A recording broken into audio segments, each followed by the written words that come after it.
Hey, what's up, everybody? Welcome to this week's Real Estate Weekly Lesson. And I'm going to talk today about why I love joint venture deals, why they make a lot of sense for both people involved, and how do you do these deals where everybody wins and it's a mutual beneficial scenario. So, if you're not familiar with me, my name is Greg. I've been doing this business, real estate investing, house flipping, wholesaling, landlording for 10 years. So if you get value from this, do me a favor, like, subscribe, and share. So let's talk about JV deals. What is a JV deal and how is it separate from a partnership? Now, a JV deal is a case-by-case basis where you and another investor team up together and do the deal together. So it's not a partnership where you are owning an LLC with another person and you are in perpetuity doing all your business together. That is not what you want to do. You do not want partnerships. You want JV transactional relationships. And I don't mean transactional relationship like it's a bad thing. I'm talking about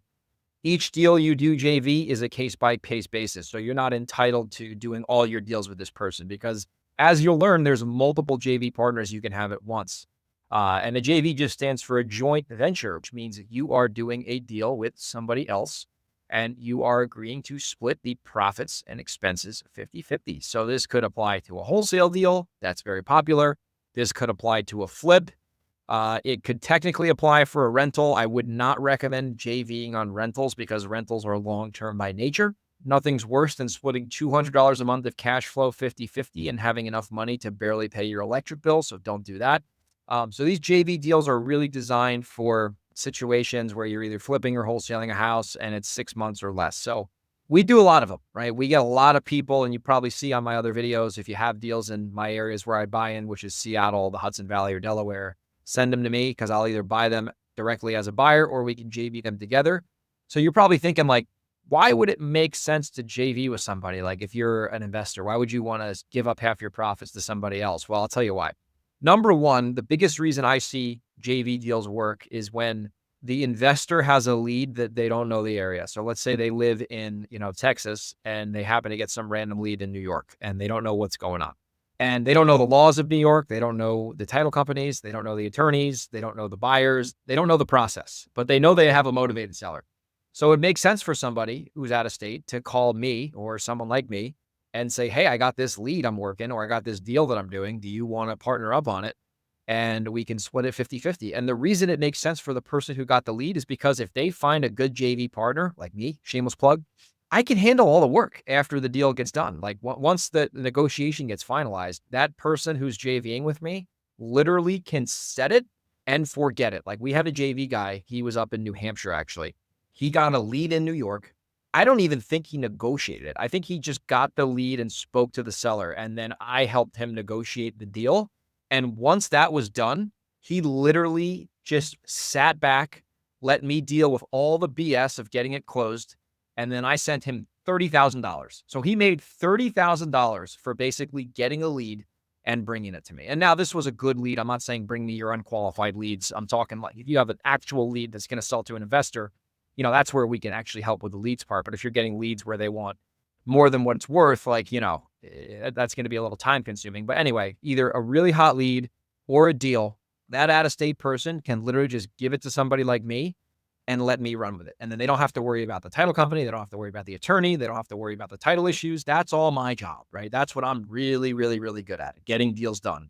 So that's the first scenario, is they just don't know the process in that local jurisdiction. Now, what if someone's local to the market and they want to JV with me? Like they're in my same area. They have maybe the same resources or connections. Why would they still JV with me? Well, I'll tell you why.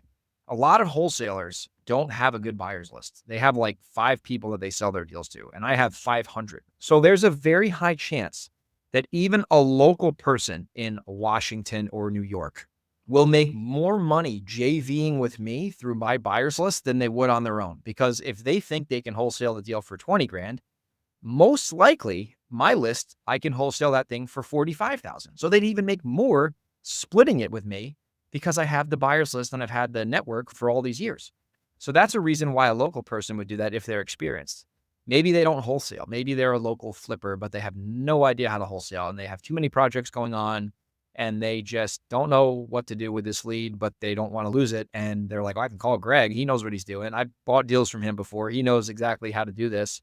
and I'll just split the profit with him and he'll do all the work. That's another logical reason. Now, the obvious one, the third reason, is a new investor, right? A new investor doesn't know their ass from their elbow. They can probably get barely 2 words out of their mouth with sellers. So not only do you have to get leads, you have to figure out what these properties are worth and how much you can offer. And you got to know how to get the buyer at a good price. And you got to know how to fix title issues. And you got to know how to actually get it closed.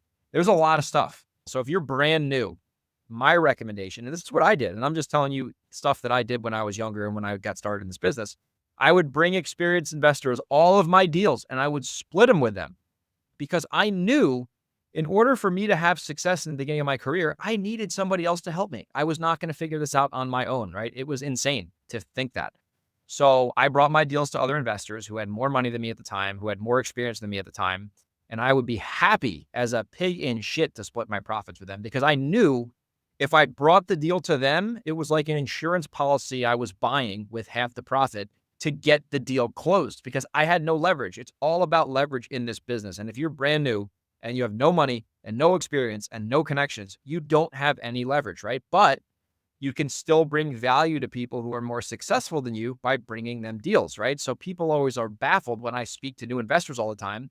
They're like, why do you talk to new investors? Why do you do this? Why do you do that? Because number one, I like to help. And number two, it makes financial sense. They will bring me their deals and then I will have more business. They will have business and we will win together, right? I have formed such great relationships with people I've JV'd with over the years because not only did we become friends, but we've also made money together. I have a buddy of mine, Joey, out here in Washington, and he was new to Washington real estate, brought me a deal, split the thing, made 15 grand. He got 7,500. I got 7,500. It was a win-win situation. We went out to dinner, had a steak.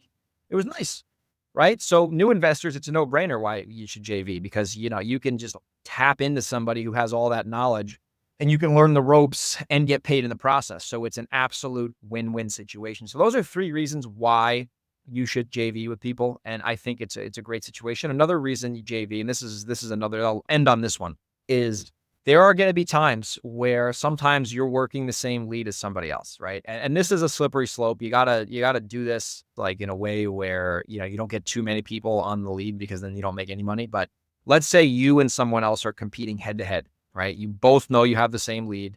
The seller's pinning you guys against each other. Well, if you both come in at a similar number, and I'm not saying go out and rip the seller off. Do not do that. Like don't freaking just undercut the seller. That's not right. But if you're both going to have to bid yourselves up and ultimately compress your margin, if you guys know you're just competing with each other, instead of just bidding each other up, just say, hey, you know what? Why don't we JV this together? The seller wants 350 for their house. That works for me. It works for you. They're probably going to get us up to 360 or something. Why don't we both agree? We'll buy this thing for 355. You step out of it. I'll step into it. I'll get the deal for 355 and then we'll just split it, whether we wholesale it or whether we flip it, right? We'll just do that. And I do that all the time with my buddies in the rehab business where we got the same lead. It's like, you know what? Let's just do this together instead of competing with each other. We'll just do the deal together. It'll be a case by, it'll be a one-off situation where we're not going to do this on every lead. But sometimes it makes sense to do that. You just, instead of, fighting with your competition and taking them to the screws or putting the screws to them, you just say, hey, we got the same lead. Why don't we do this? We'll buy the house, we'll do it together, and we'll sell the thing. We'll make a bunch of money, and we'll go get a steak dinner afterwards. That's always the great thing about JV deals is you get to celebrate with your friends after, or your colleagues.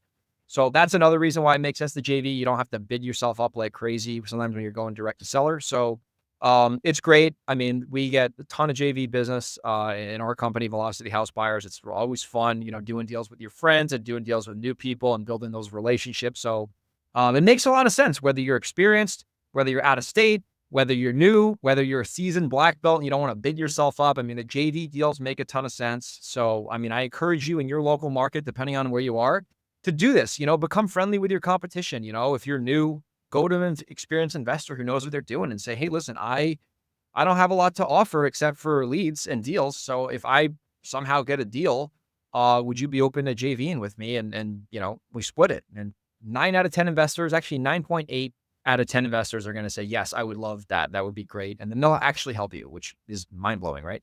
So that's why it makes sense to JV. Shameless plug. If you are in the Hudson Valley or Seattle or Delaware and you have a house you either want to sell to me directly, I'll buy it as a buyer if the numbers make sense. Or if you want to JV it, we can JV wholesale it or maybe JV flip it if those numbers make sense. Send me what you got. My email is greg@velocityhousebuyers.com. That's the best way to contact me. Or if you're a social media hound, like me sometimes, send me a message on Instagram at Grego_37. I'd love to do JV deals with you, and I'll see you on the next video. Take care. Bye.